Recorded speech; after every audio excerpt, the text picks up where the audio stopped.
প্রিয় দর্শক বন্ধুদের জন্য খুবই গুরুত্বপূর্ণ বিষয়কে নিয়ে চলে এসেছি আমরা আজকের এই ভিডিওর মাধ্যমে। তো বন্ধুরা, অনেকেই রয়েছেন যারা ব্যাংকের বিসি পয়েন্ট নিতে চান, কিন্তু আইএবিএফ সার্টিফিকেট না থাকার কারণে অনেকেই রয়েছেন যারা যে কোনো ব্যাংকের বিসি পয়েন্ট নিতে পারছেন না বা আবেদন আপনারা করতে পারছেন না।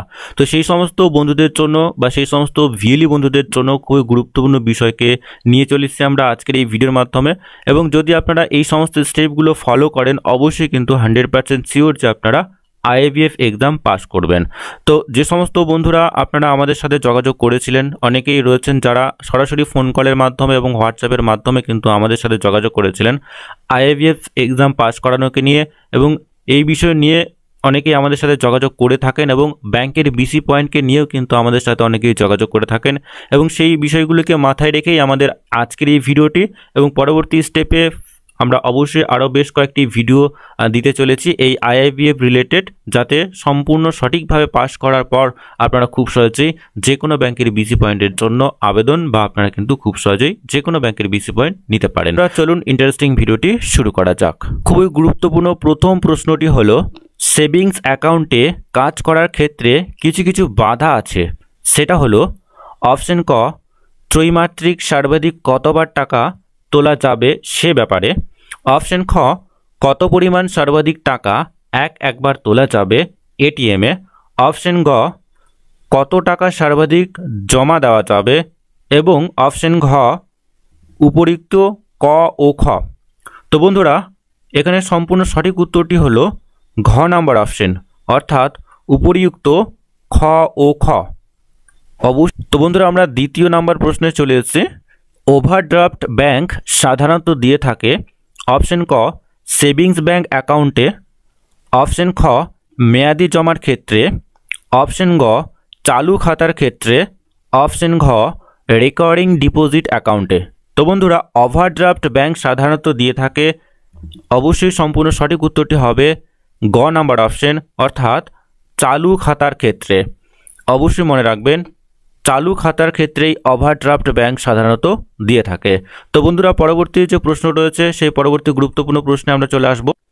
আমরা পরবর্তী যে প্রশ্ন রয়েছে সেই পরবর্তী প্রশ্নে চলে এসেছি। তো বন্ধুরা, অবশ্যই মনে রাখবেন, একই ধরনের প্রশ্ন কিন্তু ঘুরিয়ে পেঁচিয়ে দেওয়া থাকে। আমরা পরবর্তী যে সেই গুরুত্বপূর্ণ প্রশ্ন রয়েছে, ব্যাংকের ফিক্সড ডিপোজিট বা মেয়াদি জমার বৈশিষ্ট্য হলো। অপশন ক নাম্বার অপশন রয়েছে নির্দিষ্ট ফিক্সড বা ফ্লোটিং রেটে সুদ, যেটা গ্রাহকের সাথে স্থির করা হয় অ্যাকাউন্ট খোলার সময়ে। খ নাম্বার অপশন হলো শুধুমাত্র একটা নির্দিষ্ট সময়সীমার জন্য। গ নাম্বার অপশন হলো জমা টাকার সুদ সময় সময় দেওয়া হয়। এবং ঘ নাম্বার অপশন হলো উপরিউক্ত সবগুলোই ঠিক। তো বন্ধুরা, সম্পূর্ণ সঠিক উত্তরটি হলো ঘ নাম্বার অপশন, অর্থাৎ উপরিউক্ত সবগুলোই ঠিক। আমরা পরবর্তী যে গুরুত্বপূর্ণ প্রশ্ন রয়েছে সেই পরবর্তী গুরুত্বপূর্ণ প্রশ্নে চলে আসব। আমরা পরবর্তী প্রশ্নে চলে এসেছি, ফিক্সড ডিপোজিট কখনোই করা যাবে না। অপশন ক, মেয়াদ পূর্তিতে নতুন করে নবীকরণ করা। অপশন খ, তৃতীয় ব্যক্তিকে হস্তান্তরিত করা। অপশন গ, মেয়াদ পূর্তির আগেই টাকা প্রদান করা। অপশন ঘ, সবগুলোই ঠিক। তো বন্ধুরা, সম্পূর্ণ সঠিক উত্তরটি হবে খ নাম্বার অপশন, অর্থাৎ তৃতীয় ব্যক্তিকে হস্তান্তরিত করা। বা নেক্সট যে প্রশ্ন রয়েছে সেই প্রশ্নে চলে আসব। আমরা পরবর্তী প্রশ্নে চলে এসেছি, রেকারিং ডিপোজিট গ্রাহকের জন্য এই কারণে। অপশন ক, যে কোনো পরিমাণ টাকা নির্দিষ্ট সময় অন্তর দেওয়া আর নির্দিষ্ট সময় অন্তর প্রাপ্য। খ নাম্বার অপশন, নির্দিষ্ট পরিমাণ অর্থ নির্দিষ্ট সময়ের জন্য। গ নাম্বার অপশন, নির্দিষ্ট পরিমাণ অর্থ নির্দিষ্ট সময় অন্তর যে কোনো সময়ের জন্য। ঘ নাম্বার অপশন, নির্দিষ্ট পরিমাণ অর্থ নির্দিষ্ট সময় অন্তর এবং নির্দিষ্ট সময়ের জন্য।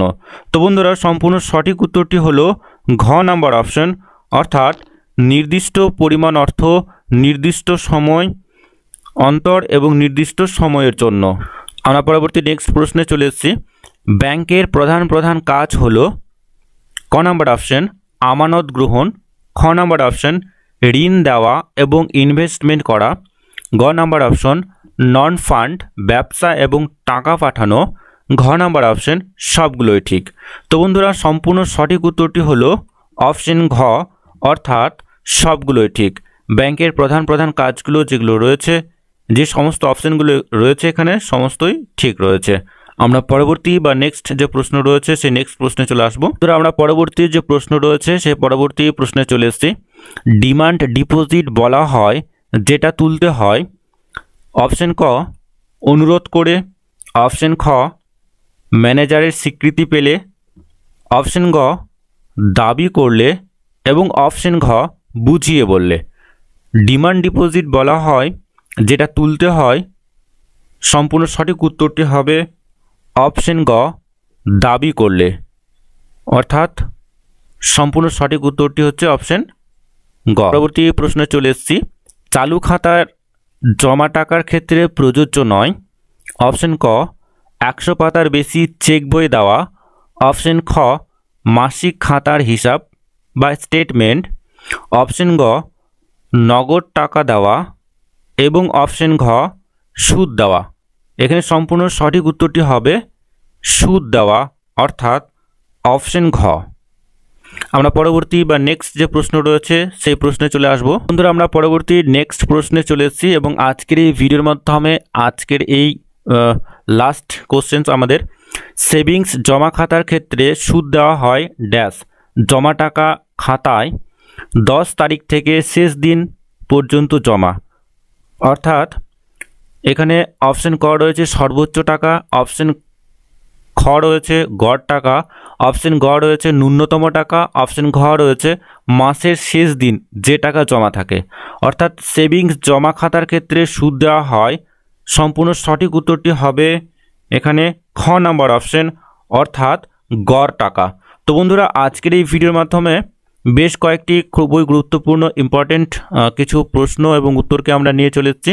পরবর্তী সময়ে আরও বেশ কয়েকটি গুরুত্বপূর্ণ স্টেপ বাই স্টেপ প্রশ্নকে আমরা নিয়ে আসব, যাতে অবশ্যই আমরা 100% আইএবিএফ এক্সামকে পাস করতে পারি। তো বন্ধুরা আজকের এই ভিডিওর মাধ্যমে এটুকুই। পরবর্তী বা নতুন আপডেট যদি আসে অবশ্যই আমরা আপনাদেরকে জানিয়ে দেবো। তো ততক্ষণে বন্ধুরা প্রত্যেকেই সুস্থ এবং ভালো থাকবেন।